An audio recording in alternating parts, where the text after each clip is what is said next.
frequently used in combat by many fictional characters, the most dangerous of which may be fire. In tonight's episode, we take 16 of fiction's most iconic pyrokinetics and pit them together to see whose flames burn the hottest. For our roster, we have the likes of Natsu Dragneel, Blaze the Cat, Blaziken, Todoroki, Flame Princess, Roy, Fireman, Zuko, Tsuna, Pyro, Cinder, Ken, Human Torch, Ace, Scorpion, and Cinder Fall.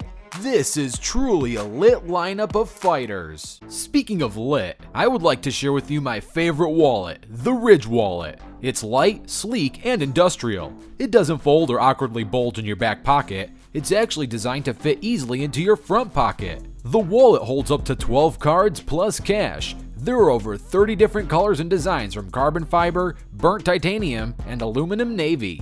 This wallet is extremely durable and each wallet comes with a lifetime warranty. You could buy this wallet once and carry it for life. The RWBY team is so confident that you'd like it that they'll let you test drive it for 45 days and you can send it back for a full refund if you don't love it. RWBY also has many other amazing products as well, such as phone cases and backpacks. Get 10% off today with free worldwide shipping and returns by going to ridge.com/rumble. That's ridge.com/rumble and use code RUMBLE. You can do that by clicking the top link down below. Thanks to RWBY for sponsoring this video. We got 16 characters to go over here, so let's keep things brief with each one. Starting with two of the most iconic pyrokinetics in anime, Natsu Dragneel and Ace from One Piece. When Natsu was just a kid, he and his entire village were slaughtered by dragons. How inconvenient. His brother survived, however, and was able to bring Natsu back to life.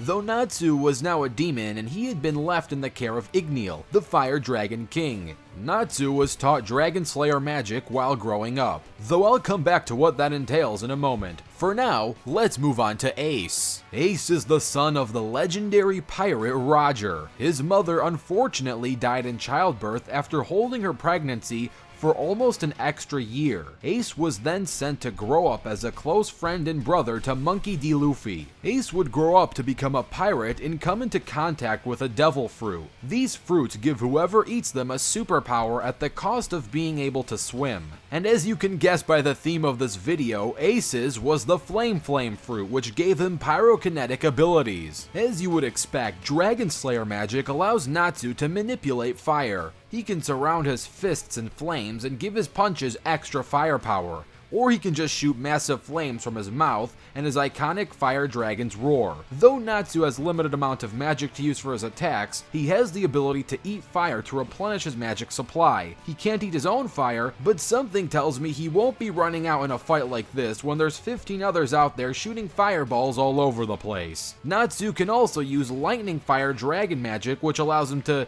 you guessed it, manipulate lightning. He can easily use lightning in the same way he can use fire, but I doubt that's gonna come in handy in a fight like this. He also has access to the Dragon Force mode, which increases his firepower, and the Fire Dragon King mode to boost it even further and give him access to even more powerful techniques. Ace's main draw is that he can turn himself into fire, meaning any attacks go straight into him unless they have another way around it. Of course, it would make him weak to water, but Devil Fruit users can't swim anyway, so that's about as damning of a weakness as a normal person being given a weakness to bullets. And he can switch between being made of fire and being made of regular flesh and bones at will at a moment's notice. So you can't just shoot him with a super soaker to take him out. But his abilities extend beyond defensive options. He has plenty of attacks as well. He can throw fiery punches, shoot blasts of fire from his fingertips, create giant pillars of fire, throw flaming javelins, and surround his foes with green balls of plasma, which he can then make explode in their faces. Our next pair are the edgy anime rivals with scared faces and daddy issues, Shoto Todoroki and Prince Zuko. Shoto Todoroki is the son of the #2 hero in the world,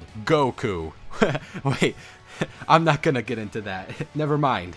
Though Todoroki doesn't exactly get along well with his father, whose abusive behavior got Todoroki's mother to accidentally lash out and burn him, leaving a permanent scar on his eye. Prince Zuko is the firstborn child of Princess Ursa and the Fire Lord. After being permanently physically scarred and banished by his father, Zuko set out to capture the Avatar to return to his home of the Fire Nation. He eventually teamed up with the current Avatar, Aang, who defeated his father, making Zuko the new Fire Lord. 80% of the people in Todoroki's world are born with superpowers known as quirks, and Todoroki is called half hot, half cold, a nice mix of his father's fire quirk and his mother's ice quirk. He can use both of these powers to great effect, being capable of blasting huge waves of fire or constructing giant glaciers that tower over a sports stadium, though he needs to make sure he doesn't overuse one power over the other, otherwise he'll burn himself or freeze himself.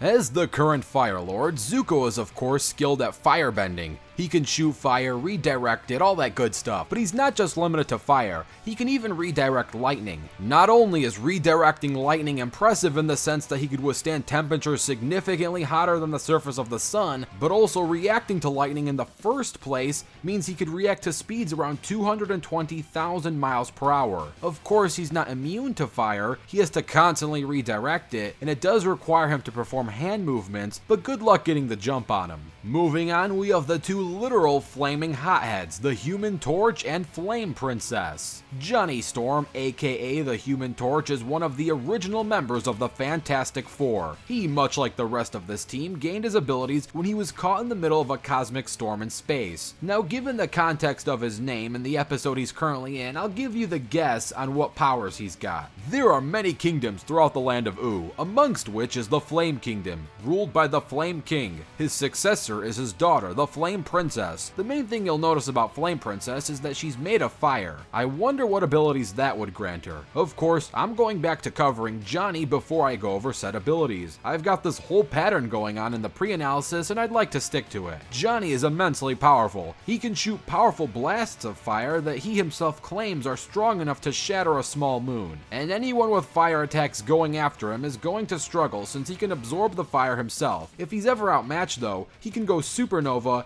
in torch his surroundings, obliterating anyone and anything unlucky enough to be caught near him. Flame Princess is an incredibly dangerous foe to fight. Having powerful pyrokinetic abilities, she can shoot fireballs, throw fire discs, split her body into multiple separate groups of fire, extinguish her own flames on command, and leave behind a trail of fire wherever she walks or flies. She can also transform into a beast, much larger than her normal body, made purely of fire. Her main weakness is water. Not only can it extinguish her attacks, but it can put her out herself if she gets hit with too much of it. Stomping on the flames she creates also hurts her since they're still technically part of her. Next up, we have the two blazing Kens, Ken Masters and Blaziken. Ken Masters had an easy life growing up, being the son of a filthy rich hotel tycoon, but his father eventually sent him away to train under the martial arts master, Go-Ken. It was under Go-Ken's tutelage that Ken learned the Ansatsuken fighting style, a fighting style also known as the Assassin's Fist, albeit Go-Ken's less lethal variant. Ken would go on to become the rival to Street Fighter's poster boy Ryu and fight in many World Warrior tournaments. Every generation of Pokemon gives their trainers the options to pick between 3 starter Pokemon to accompany them on their journey. These options almost always come down to a grass type, a water type, and a fire type. And in the Hoenn region, new trainers are given the choice between Wood Gecko Pokemon Trico, the Mudfish Pokemon Mudkip, and the fire type Pokemon Torchic. I bet you'll never guess which one of these 3 evolves into the one I'm going to go over. Ken is Ryu's rival and can match him in most ways. He knows many of the same techniques, such as the iconic Hadouken, the rising uppercut Shoryuken, and the which is a hurricane kick not nearly difficult to pronounce as people make it out to be. Ken is also able to match Ryu in stats. While he's still far below Evil Ryu, he should be comparable to base Ryu, who could dodge bullets, and his ki was used to power a laser that could wipe out entire cities. Blaziken is the Blaze Pokemon and is fully evolved of Torchic. Blaziken is a firefighting type Pokemon, meaning its fire and fighting type moves are boosted in power, and it has many powerful moves of both types, including Double Kick, Fire Punch, Flame Charge, High Jump Kick, Sky Uppercut, and its one signature Blaze Kick. All of these kicking moves are definitely not ones you'd like to be a part of. At least least not on the receiving end, since its legs are strong enough to let it jump a 30-story building in a single bound. But since we're only using a wild Blaziken, it can't use moves that it doesn't learn naturally, and Blaziken is weak to several other Pokemon types like water, ground, flying, and psychic. Now onto Pyro and Fireman, the characters with fire weapons made for war. Pyro is an enigma amongst the Team Fortress 2 mercenaries. Nobody knows what they look like or what gender they are. All they know is that the Pyro is a bloodthirsty maniac that will burn and maim anyone and anyone they come across, or so they think. Pyro actually sees the world through a set of goggles that makes everything appear as a literal wonderland. You would see a maniac charging at you with a flamethrower, the Pyro sees a tuba that blows rainbows, and you'd wish that was a tuba because Pyro's arsenal is incredibly lethal, but we'll get back to that in a moment. Fireman is one of the original 6 robot masters created by Dr. Thomas Light and was originally intended to incinerate trash in a waste management facility. One day Light's rival, Dr. Albert Wily, reprogrammed Fireman and the others, causing them to turn their creator and join Wily's side for world domination. The Pyro's arsenal ranges from axes to shotguns to flare guns to gosh knows how many flamethrowers. The backburner deals more damage from behind. The Phlogistinator boasts one of the most terrifying presences in all of Team Fortress 2. And the Dragon's Fury deals extra damage to foes who are already on fire. Each of these flamethrowers is great at spewing powerful flames strong enough to burn buildings, and most of them can catch a fire blast compressed of air powerful enough to reflect enemy projectiles. Fireman's most standard attack is to fire a wall of, well, fire at his enemies, and these flames burn at up to 7,000 to 8,000 degrees. Depending on whether these degrees are Fahrenheit or Celsius, means his fire attacks are almost as hot as the surface of the sun, or even hotter. It is also not unreasonable to assume he can use the Fire Storm, the weapon Megaman gets when he defeats him. This allows him to shoot fireballs, as well as create a circle of fire around himself, which creates a fire shield. Of course, water can stop his attacks dead in their tracks, despite his fire burning far above boiling point. He also seems to be weak to ice, as Iceman's Ice Slasher can bring him down quicker than any other weapon in the original Mega Man game.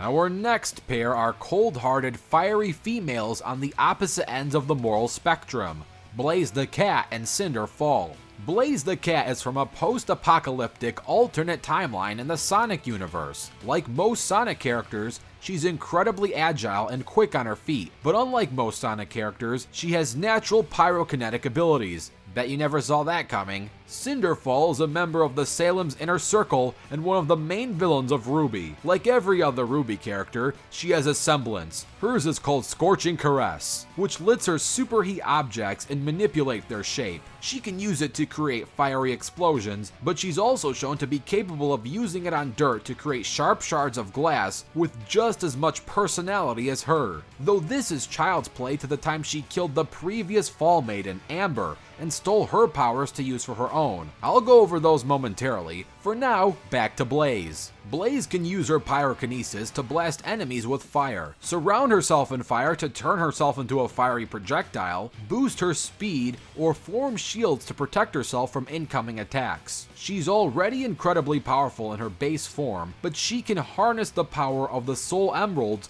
to gain access to the Burning Blaze form, which grants her much greater firepower. How many times can I make that joke and get away with it? I wonder. As a maiden, Cinder should be far above most of the RWBY cast who can consistently take on building-sized monsters, and at their peak, the fastest character can even dodge lightning attacks. Cinder herself was able to put up a really good fight against Raven, another maiden, who was able to create a huge storm, though undoubtedly her greatest feat is her roof run in Volume 2. Look at her go. Of course, she can still be defeated. She's not the most powerful character in RWBY, and doesn't approach the levels of Salem or the Light and Dark gods. But to defeat her, you either need a power as great as Maiden, or something like the Silver Eyes, which are specifically made to destroy the Grim, which Cinder is partially made of. Almost at the end now, our penultimate pair of fighting game's most iconic fire users with killer instincts, it's Scorpion and Cinder. Hanzo Hazashi was originally a warrior of the Shirai Ryu clan, but after being killed by the ice ninja Sub-Zero,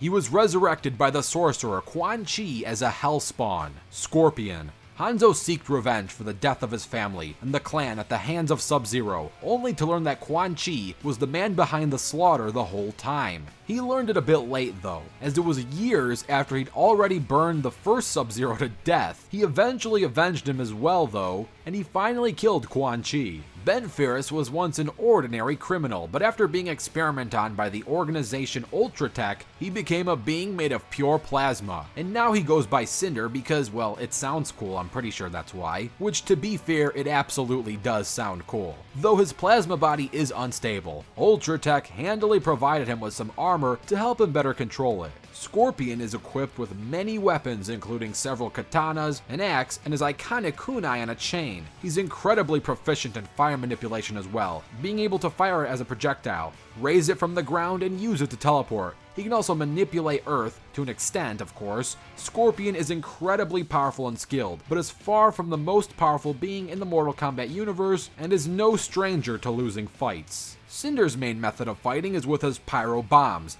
These are exactly what you'd expect. They're small fiery bombs that Cinder can lob at his opponents or smash together in front of them to make them blow up. He can also fly and propel himself towards a target as a ball of fire. And of course, much like literally everyone else on this roster, say it with me now, he can shoot fire. I have said fire more times in the last 15 minutes or so than I have throughout the rest of my entire life, and that's probably not a joke. And last but not least, we have Tsuna and Roy. Everyone else has been paired through some kind of shared connection, but these two just kinda drew the short straw and end up being the only ones without any main rival. This is so sad. Tsuna was just an ordinary junior high student. He wasn't particularly gifted physically or academically, and he wasn't particularly loved as well. But one day, a hitman named Reborn shot him in the head with a dying will bullet. Instead of permanently killing Tsuna, this caused him to be, well, reborn. Now he was stronger, faster, and had the ability to ignite dying will flames. He also destroyed most of his clothes when he woke up and ended up running around his underwear, but I'd honestly rather try and forget about that. Roy is indeed our boy. At only 15 years old, he still has experience leading multiple different armies. Of course, to be involved in warfare, Roy would need to be skilled in combat himself, which of course he is. Roy's preferred way to fight is with his trusty blades, including the rapier, Brave Sword, and Roy's Blade. But perhaps his strongest sword is the Binding Blade, a divine weapon that bound only to Roy himself. Tsuna has a lot more than just fire manipulation. He can also create freezing cold ice and manipulate gravity to hit his foes with the crushing gravitational force of a star. But his fire is what he's best known for, and his most iconic attack is the X-Burner. Take a wild guess what he does with it. If your answer is anything other than shoots fire, then I don't know what to tell you. Tsuna can also upgrade into the double X-Burner, which is powerful enough to wipe out entire islands. Roy has many different skills that he can use to his advantage in a battle. Soul allows him to heal from damage done to his opponent, and Axe Breaker increases his effectiveness against foes wielding axes. And of course, now we get to the reason why he's even here. Roy is on the fire affinity. With the Binding Blade, Roy is able to cover the sword in flames to deal even more devastating strikes. Alright, that's your roster. 16 fighters enter, but only one can leave alive. Who will be left burning bright and who will be extinguished? There's only one way to find out. And once that circumstance bar has finally loaded, it's time to rewind rumble. Let the battle begin!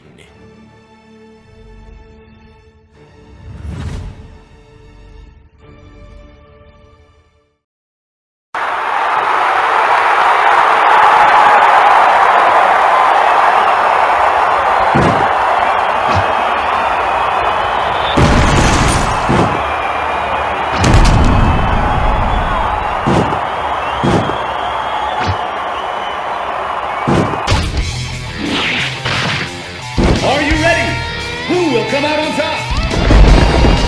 Fight! You know, every world will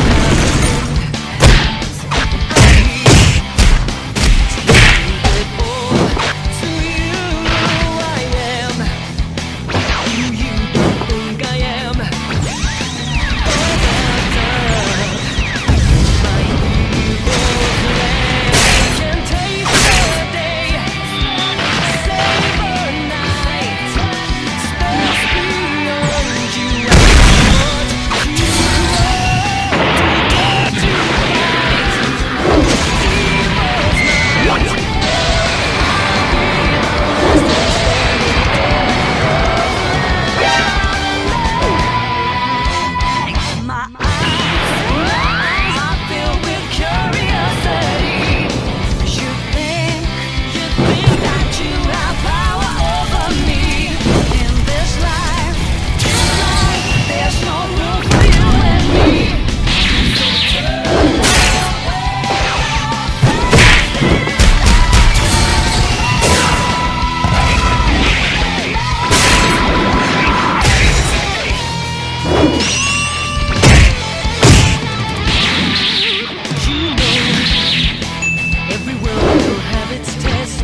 Hopefully you enjoyed that animation, and if you did, I owe a super duper huge thanks to Team Animation Rewind's Larrywinwood. I'd also like to thank Larrywinwood, Biff, and the Mecha Gamer for research/notes within this episode. And I definitely owe a huge thanks to Biff for writing the pre-analysis script and the post-analysis pyro intro and additional notes from the Mecha Gamer. Thanks to all involved, and hopefully you enjoy that post-analysis.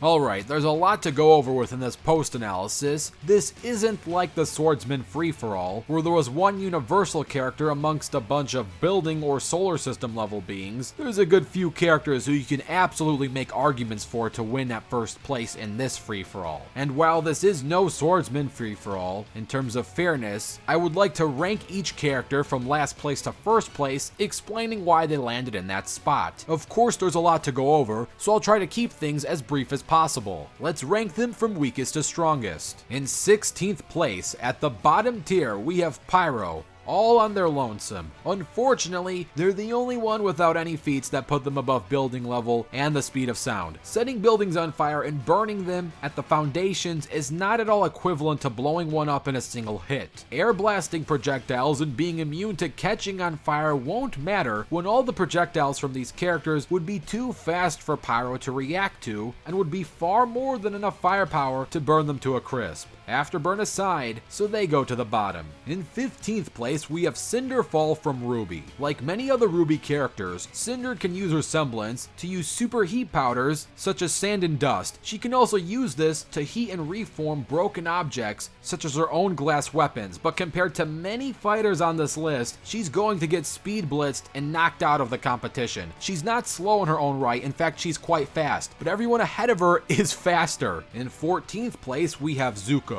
Zuko being a firebender himself, Zuko can use it for many different martial arts style attacks, but with more fire in them. He's also able to redirect lightning by channeling it with points of his fingers. Statistically speaking, however, Zuko is only around city block level, as he can scale off of Azula. Aang does have better stats than city block level, but it's hard to have Zuko directly scale to Aang with Aang's absolute best feats, since Aang has consistently been far more powerful than Zuko. In 13th place, we have Roy. Roy might be our boy, but Roy is not our man. Roy might be equipped with the Sword of Seals, which is one of the most powerful weapons in the series and considered stronger than many legendary weapons, but his really slow travel speed is what's going to hinder his success. He doesn't have a lot of long-term range attacks, so travel speed is important when others can run away from him and use long-distance attacks against him. In 12th place, we have Blaziken. Sure, this chicken has many great moves like Blaze Kick, High Jump Kick, Fire Punch, Focus Blast, Stone Edge, Overheat, and arguably its most powerful ability, the Brave Bird, which is where his body becomes surrounded in a light of blue aura, fly into the air, and slam onto its opponent at full force, but against other fire opponents, these are not going to be super effective. Blaziken has some fairly nice stats, but everyone in front of him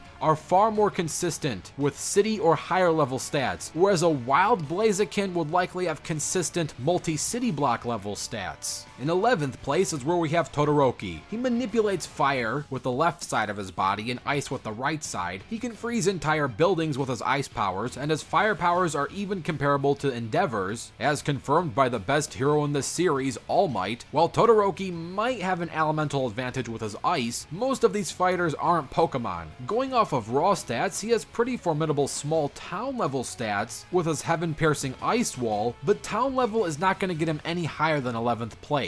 In 10th place, we have Scorpion. While base Scorpion has mostly building level stats, if we use Scorpion's Elder God's champion abilities, he can be amped up to town level himself, as he can scale to the Dragon King who survived Raid and Suicide Attack, and the good people at Crossover X calculated this to be around 7,760 tons of TNT, which is around town level. In 9th place, we have Ken Masters. Like Ryu, Ken can use many different types of martial art techniques, such as the Hadouken, but with his own fiery power added onto them. He is also comparable and able to scale to Ryu, who has shown the power to destroy a city when M. Bison drained his power. Ken being around city level puts him around the middle of the pack in this competition. In 8th place, we have Ace. Ace can scale to some of the higher ups in the One Piece universe, not all, but some significant ones like Blackbeard, which can easily put him at around mountain level plus. It's hard to have him scale up to top tier One Piece fighters, but being around mountain level gives Ace 8th place, which is right on the bell curve. Not bad. In 7th place, we have Cinder from Killer Instinct. Cinder has many different fiery techniques, such as the Pyro Bomb, which is a small plasma bomb, Fire Flash, which is basically a fiery somersault, but as far as stats go, he is on par with Glacius, which puts him around island level. In 6th place, we have Natsu. Natsu is pretty powerful. He should easily be large island level, as he received a major power boost from the Fire Dragon King, and Natsu only received just the remains of his power. Had he gotten more, who knows how much higher he would have ranked. The Fire Dragon King can easily scale to multi-continent level attack power, but I don't think it's fair to give Natsu the direct scale. Him being at least large island level is more than enough to give him that 6th placed ranking. In 5th place, we have Tsuna. It is stated that Tsuna holds as much power as the X-Burner, and that wasn't even his full power, which easily puts him at large island level. This fire powerhouse is also really fast, as he is faster than Leviathan, which puts him at massively hypersonic plus. In 4th place, we have the Flame Princess. She stated that if her emotions get unstable, she would be able to destroy the core of the planet, which should put her at near moon level or at the very least multi-continent level. She is also extremely fast, as she can scale to the Ice King, putting her at massively hypersonic plus. In 3rd place, we have Fireman from the Megaman series. Now we are charting into FTL territory going forward. Fireman can scale to Megaman, which easily puts him at FTL plus, and this also gives him planet level durability and attack power. Fireman would actually come in 2nd place if Blaze wasn't granted her Burning Blaze form. In 2nd place, we have Burning Blaze. Base Blaze should scale to Base Silver, who can scale to Base Sonic and Metal Sonic. And Metal Sonic has multiple MFTL plus feats, as even when damaged, he was able to cross insane distances in mere seconds. Blaze can tank attacks from the Egg Salamander, which should put her at solar system level durability. And in 1st place, we have the one and only Human Torch. The Human Torch can scale to Silver Surfer, which puts his best speed feats at MFTL plus. And to prove this is not an outlier, he can also easily react and keep up with Dr. Doom, who consistently and constantly battles both Galactus and Silver Surfer himself. He can also dodge Cyclops' Optic Blast, which isn't that impressive as the other things, but it is more proof of him being faster than light, and not just being some sort of outlier. As for durability, on multiple occasions, he has tanked direct attacks from Terrax, who while at the time of facing him, was wielding the power Cosmic. If we lowball this easily puts Human Torch's durability at multi-solar system level. Now, Burning Blaze and Human Torch is a really close call. The main reason why I have Human Torch ahead of Blaze is because Human Torch has far better stats than Base Blaze and around equal stats to Burning Blaze if, and this is a big if we lowball Torch's durability. We can easily wank his durability from surviving the power Cosmic. It's only a close call if we lowball it. You can also argue the fact that Human Torch could kill Blaze before she powers up to Burning Blaze, since he is much more statistically superior than Base Blaze, regardless if we lowball his durability. Making the winner of this Rumble, Human Torch. On the next episode of Rewind Rumble.